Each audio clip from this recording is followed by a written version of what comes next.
Tom Watson, you've talked a little bit about the Labour campaign. What do you think lies ahead for their party, the Tory party, if there is just a narrow victory, and indeed for what goes on in the House of Commons?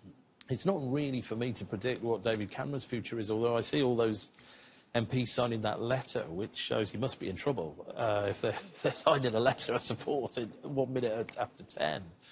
And it does seem to me that there's a challenge for David Cameron or whoever leads the Conservative Party, because, let's face it, we end this referendum with the country more divided than it was at the start of the referendum. It seems like at some points we've been slipping into intolerance, and I think it's incumbent on David Cameron to try and bridge that divide, try and heal some of the wounds that the referendum campaign has brought about in the country.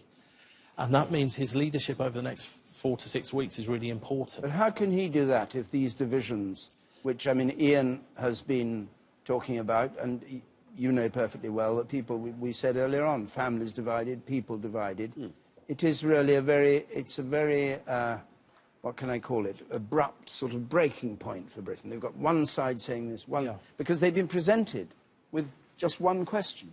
Well, we need to hear what people were telling us. I mean, you know, the Labour Party have got to do that. We've got to understand what people were saying. What can you do about it? If it's Well, for me, I think that there were many people who didn't hear or wouldn't listen to the argument that the EU has made us a more prosperous country.